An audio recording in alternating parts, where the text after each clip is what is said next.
반갑습니다. 빵식입니다. 진실만을 전해드리는 빵식이TV. 아직까지 구독 안 하신 분들은 구독 버튼과 좋아요 버튼, 그리고 여러분들의 소중한 댓글이 많은 힘이 됩니다. 또한 멤버십 정기 가입과 영상 아래에 환호 버튼을 누르셔서 저를 도와주시는 방법이 있습니다. 자, 멤버십 가입은 영상 아래에 가입 버튼을 누르셔서 진행하시되, 모르시면 가까운 핸드폰 매장을 가시면 바로 해주신다고 하니까 참고하시고요. 항상 진실된 방송을 제작해서 여러분들께 전해드리도록 노력하겠습니다. 감사합니다. 실제로 구속 이후 1심 재판을 준비하는 과정에서 강용석 변호사는 변론 준비를 거의 하지 않고 도태우 변호사하고도 일체 협의를 하지 않아서 1심 공판 전날에 강용석 변호사를 해임을 했다는 겁니다. 뭐 아무것도 안 하죠. 변호사가 지가 해준다 그래놓고 왜 아무것도 안 해. 반갑습니다. 빵식입니다. 자, 오늘 그 박근혜 대통령의 부당한 탄핵으로 지금 옥살이를 하고 계시는데, 우리가 탄핵 정국 당시에 이 조작 날조된 그런 수사 과정이 하나둘씩 드러나고 있지 않습니까? 그리고 또 현재 무너져가는 이 나라를 살리기 위한 그런 프로젝트로 우종찬 기자와 변희재 대표의 그간 4년간의 노력 끝에 나온 이 두 권의 책과 현재 이 상황들을 바탕으로 탄핵의 진실을 알려서 내각제 개헌 반대는 물론 무너져가는 자유 대한민국을 지키기 위해서 방송을 하게 되었습니다. 자, 이런 잘못된 부분들을 전 국민이 아실 수 있게 여러분들은 영상 아래에 공유 버튼을 누르셔서 가까운 지인분들께 꼭 좀 전해주시기 바랍니다. 국가와 국민을 지켜내고 맑고 깨끗한 자유 대한민국을 이룰 수 있도록 많은 협조를 부탁드리겠습니다. 자, 이런 것도 여러분들이 애국하시는 거고요. 우선 제가 이 특정 인물을 좋아해서가 아니라는 걸 좀 밝힐게요. 제가 지금까지 방송 스타일을 보시면 그럴 사람으로 보이십니까? 뭐 그런데도 최근에 구독하시는 분으로 그렇게 판단하실 수 있기 때문에 거기까지는 제가 어떻게 제어가 불가능합니다. 그러니까 좀 오해 없이 봐주시고요. 박 대통령의 탄핵의 진실을 밝히고자 제가 없는 커리어를 인용해서 할 뿐입니다. 그래서 그런 것들은 여러분들이 좀 숙지하시고 각자 좀 이해를 하시고 봐주시기 바랍니다. 하나하나 다 따지고 들어가면요, 5,300만 국민들 다 맞춰야 돼요. 자, 아시다시피 저는 국가와 국민을 위해서 방송합니다. 어떠한 정치적인 이해가 없음을 밝히고, 그리고 무엇보다도 객관적인 사실을 근거로 방송을 하는 거고요. 제가 지어서 뭐 소설을 쓴다든지 이런 거 아니라는 점도 여러분들이 아시고 시청을 해주시기 바랍니다. 자, 오늘은 태블릿의 진실에 대해서 말씀을 좀 드려볼게요. 자, 이번 영상에는 강용석 변호사가 등장을 하는데, 또 이거 뭐 말이 많겠네요. 이제 관여 안 하겠습니다.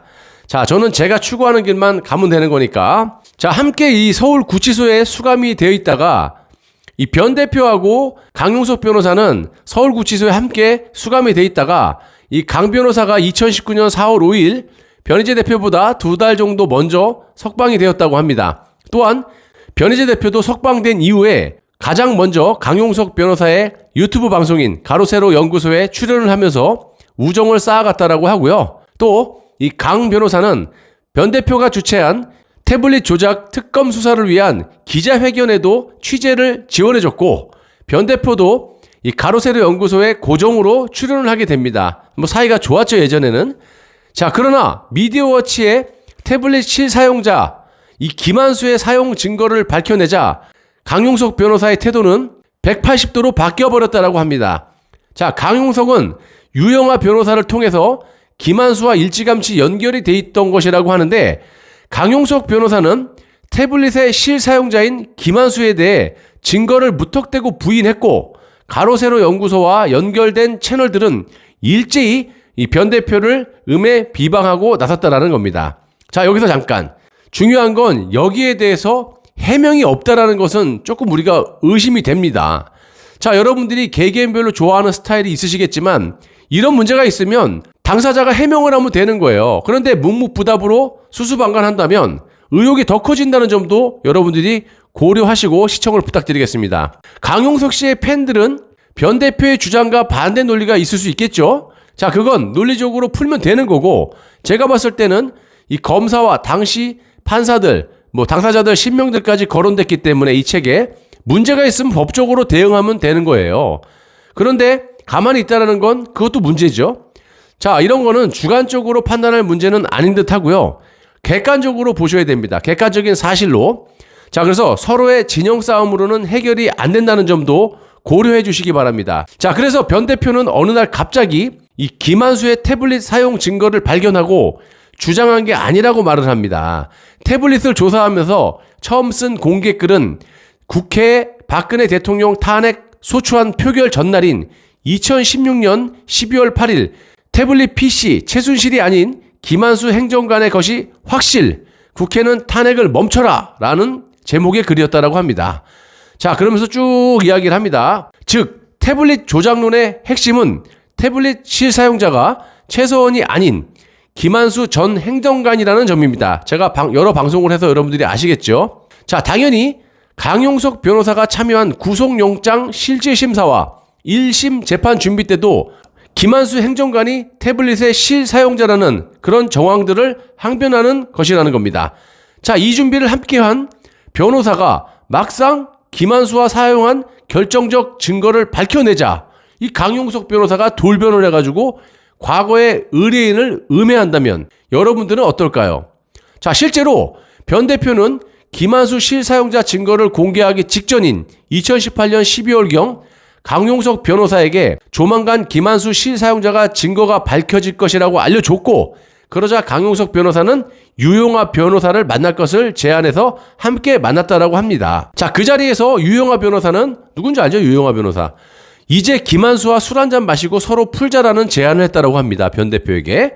이에 변 대표는 김한수에게 따져 물을 것이 많다라고 했고, 그러자 유용하는 김한수 말고 나한테 물어봐라 라고 하면서 김한수를 비호했다라고 합니다. 이 유용하 이 사람 굉장히 의심되죠? 참 희한한 사람입니다. 저 사람 나중에 문제가 될 것 같아요. 제가 개인적으로 봤을 때는.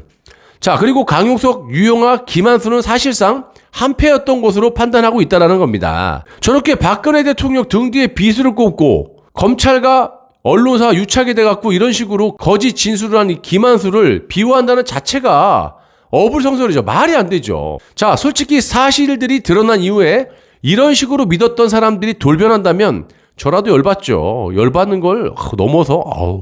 자, 강용석 변호사는 왜 변 대표의 구속영장 실질심사 때 변 대표가 도움을 요청하지도 않았는데 먼저 연락을 해갖고 무료로 변호를 해주겠다, 그러면서 변호사로 참여를 했는지 변 대표로선 의심할 수밖에 없다라고 하고, 실제로 구속 이후 1심 재판을 준비하는 과정에서 강용석 변호사는 변론 준비를 거의 하지 않고 도태우 변호사하고도 일체 협의를 하지 않아서 이 직원들이 반발에 의해서 1심 공판 전날에 강용석 변호사를 해임을 했다라는 겁니다. 뭐 아무것도 안 하죠. 변호사가 지가 해준다 그래놓고 왜 아무것도 안 해?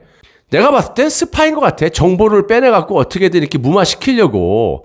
저는 이쯤에서 이렇게 책에 이런 내용을 담을 정도로 또 당당하다면 강용석 씨가 반론을 하면 되는 거 아닙니까? 변호사인데 사실이다 아니다를 밝히면 될 거 아니야.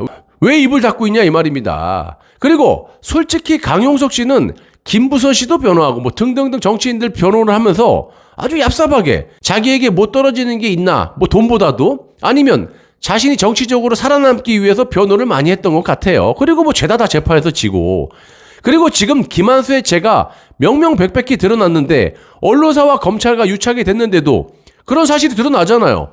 그런데 저렇게 김한수를 비호한다는 것은 상식적으로 말이 안 된다고 봅니다.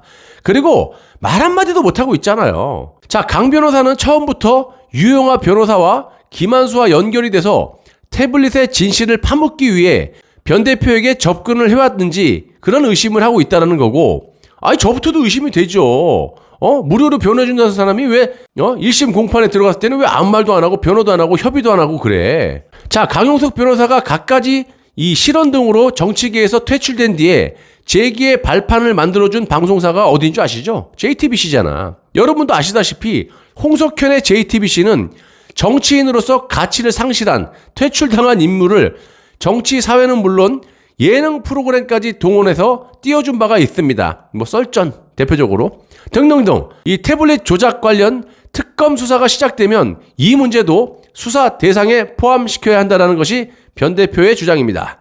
자, 간추려보자면 변 대표의 주장은 강용석을 믿고 무료로 변호를 해준다는 강용석과 재판을 준비했는데, 아니 순간 180도 돌변해가지고 막상 상황이 닥치자, 그리고 또 증거들이 드러나니까 돌변해버리는 거야, 180도.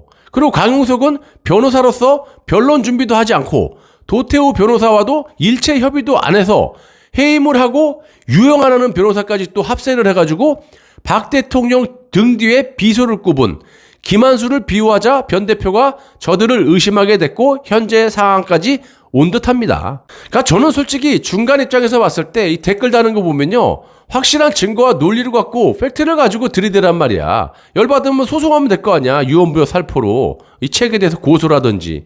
그러면 끝나는 거를 그냥 사람이 싫다고 음해 비방. 내 방송에도 그런 사람 많아요. 좀 그러지 마세요, 생각 없이. 저는 뭐 그렇다고 무슨 변희재 편도 아니고 아무런 편도 없어. 나는 그냥 잘하는 사람은 잘하는 거고 좋은 점은 인용할 수도 있는 거고 못하는 사람 비판하는 거지. 왜 뒤에서 이렇게 꿍시렁 되는지 이해할 수가 없습니다. 여기에 대해서 강용석 씨는 변호사로서 반론을 제기하고 문제가 있으면 법적으로 소송을 하면 되는 거예요. 뭐 별다른 액션이 없는 것으로 볼 때는 뭐 변희재의 말에 신뢰가 가는 거로 볼 수밖에 없는 거 아닙니까? 우리가 재판을 하더라도 누가 고소를 했어. 근데 아무 말도 안 해. 반론의 기회를 줘도 말을 안 해. 그럼 그냥 판결 내려버리잖아요. 그런 거하고 똑같은 거지. 왜 말을 안 해? 그리고 무엇보다도 중요한 건 박 대통령을 구하기 위한 노력이 없고 저들만의 무슨 꿍꿍이가 있는 건 지금 상황을 보셔도 여러분들이 아실 거예요. 왜? 이런 증거들이 드러나기 전에는 돈 문다고 해놓고 스파이 마냥 증거들이 딱 드러났을 때는 왜 발을 빼고 180도 돌변합니까? 왜 변호사로서 변호 준비를 안 해? 왜 협의를 안 해? 하나를 보면 열을 안다고. 아무튼 사람 배신하는 인간들 치고 제대로 된 인간 없습니다. 하루빨리 우리 깨어있는 보수 애국 시민들이 탄핵의 진실을 밝혀내서 박근혜 대통령을 구해내고 내각제 반대 세력을 확대시켜서 이 나라를 악의 구렁텅이에서 꺼내내겠습니다. 그러기 위해서는 뭐를 해야 된다? 영상 아래에 공유 버튼을 누르셔서 지인들에게 전파를 해주시면 그게 바로 애국하시는 길이라고 봅니다. 현재 50대 이상은 이 탄핵의 진실에 아시는 분도 계시지만 방송을 통해서 또 알아가시는 분들이 많지만 지금 중요한 건 20대, 30대, 40대까지가 아직까지 과반수가 넘는 사람들이 전 국민에 박근혜 대통령 탄핵이 옳다라고 판단하는 겁니다. 그래서 우리가 이 탄핵의 진실을 우기는 게 아니라 4년간의 노력 끝에 나온 책 2권 이걸 읽어보시던지 뭐 변 대표 우종찬 기자를 좋고 나쁨을 떠나서 이 나라를 지키기 위한 수단이잖아, 수단. 이 정도의 커리어가 저는 안 되기 때문에 이거를 보고 이거는 도움이 되겠다 싶으니까 이거를 인용하고 여러분들에게 전파를 하는 겁니다. 이거를 들으시고 마음에 안 들으시면은 그냥 본인들이 생각대로 하시면 되는 거고 공감하시는 분은 실천에 옮기시면 되는 거예요. 그렇지 않습니까? 무슨 여기가 공산당도 아니고 여러분들 하고 싶은 대로 하는 겁니다. 근데 쓸데없는 댓글은 좀 안 달아주셨으면 해요.